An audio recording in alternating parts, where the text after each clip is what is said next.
In this video, we're going back over to the toolbar, and the next four are the Draw tool, Freehand, Brush, and Eraser. So let me go ahead and start a new page here. And the first tool we have is the Draw tool. Now this is for drawing straight lines. If I just left click, you'll see I have a node that entered there. And I'll left click again, left click again, left click again. Now if I left click and hold the mouse down and drag, I'll get a curved line. Okay, and that's how that works. So then if I hit enter, you can see my shape here with my curves. All right, if I want a closed path, I can left click, left click, left click, and then if I get close to this node here, it will highlight it and I can left click. Now if I hit enter and I go and give it a color,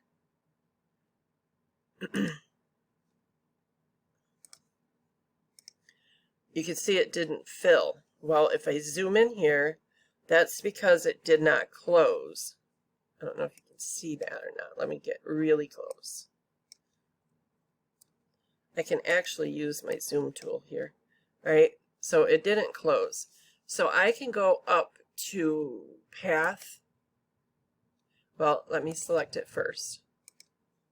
I can go up to path and close path. And you see it closed it, and now I have a color, all right? Or now I can add color. So that's how to do the straight lines and close a path. And there's so much that these tools do that I'm going to be going over them individually more completely. I just wanted to give you an overview of how you can start using it. And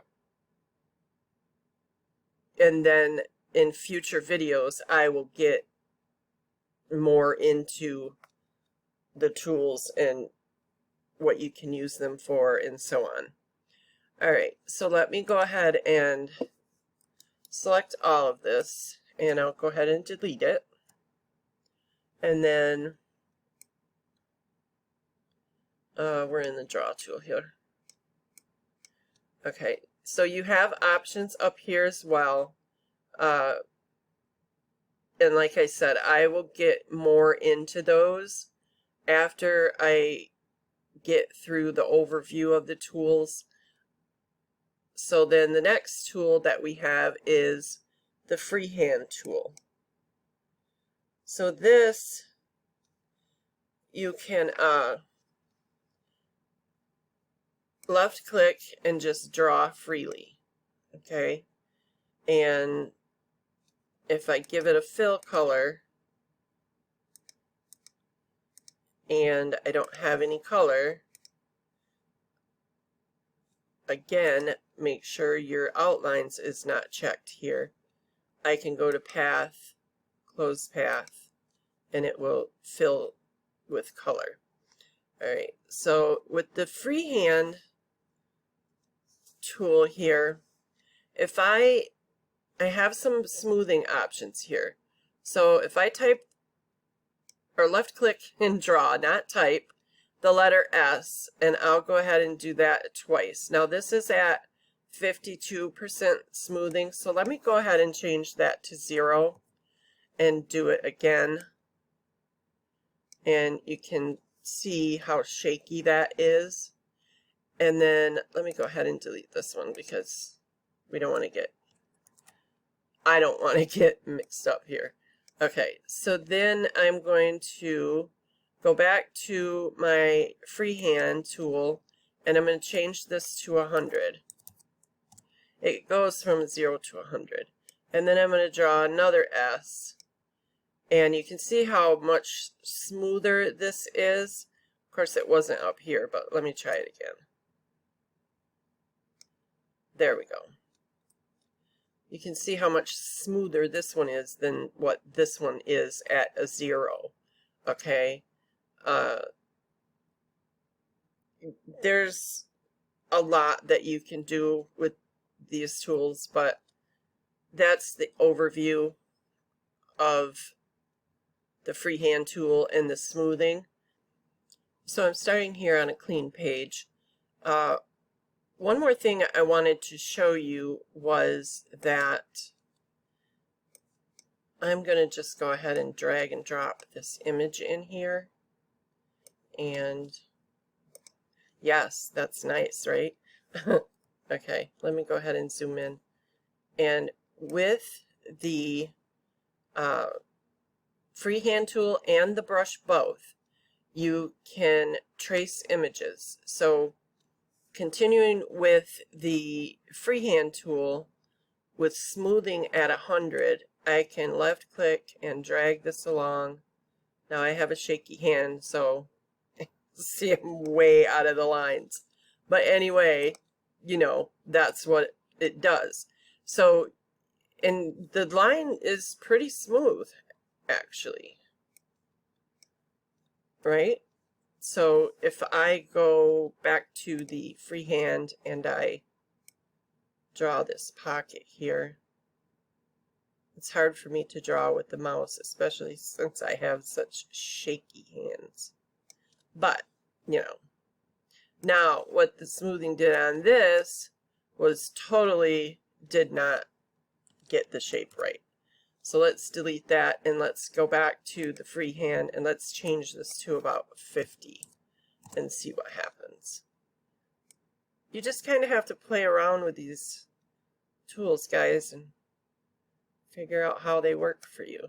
Okay, now that is still rounded, but not as bad, right? So let me go ahead and take the freehand tool down to 25 smoothing.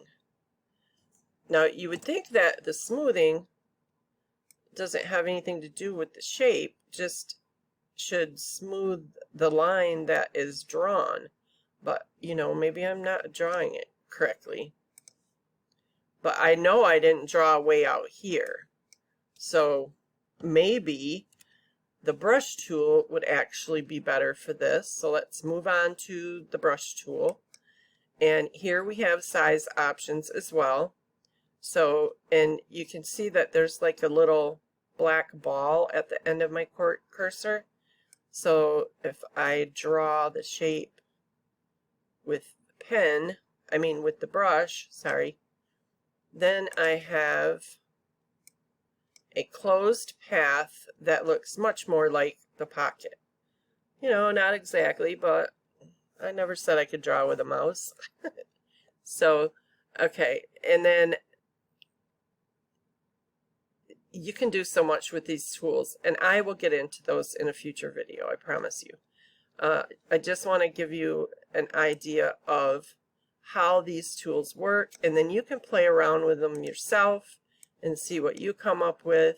Okay, let me go ahead and delete that. I'll go ahead and delete that, and I'll zoom back out a little bit. And then we have the eraser tool. Now you have some options up here. I will tell you right off the bat that there seems to be a glitch in the inverse up here.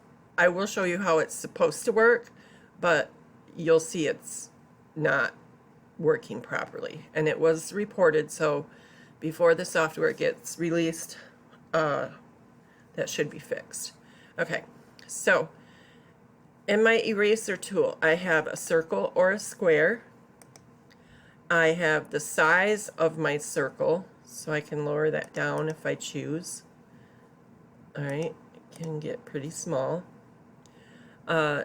Keep closed paths. With that checked, I will show you what that does. And I need this to be about probably 40. Let's see. No, probably 30.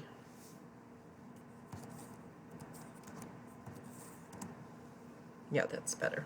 Okay.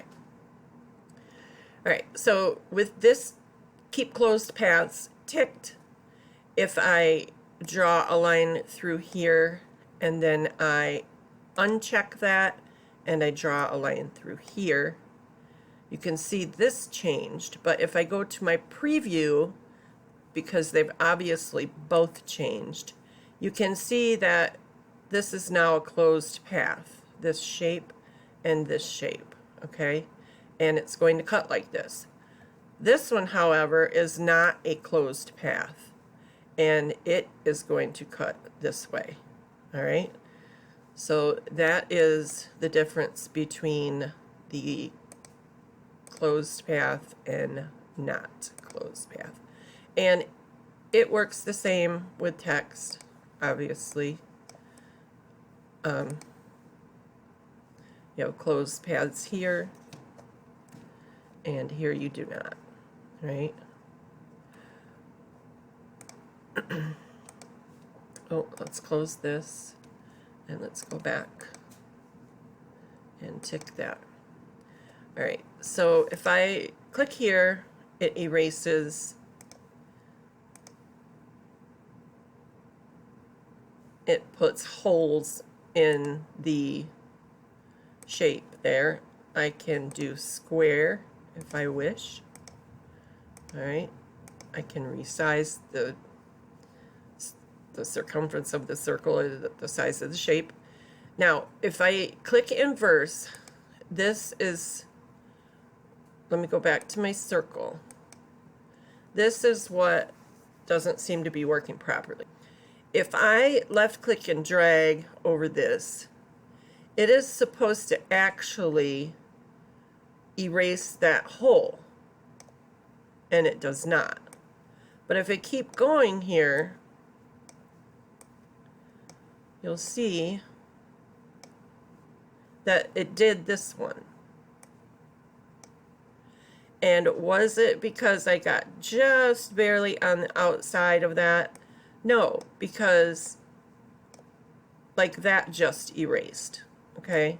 So definitely a glitch. That just erased. That did not. So hopefully they'll work on that. And then that's pretty much it for the eraser tool. So thanks for watching.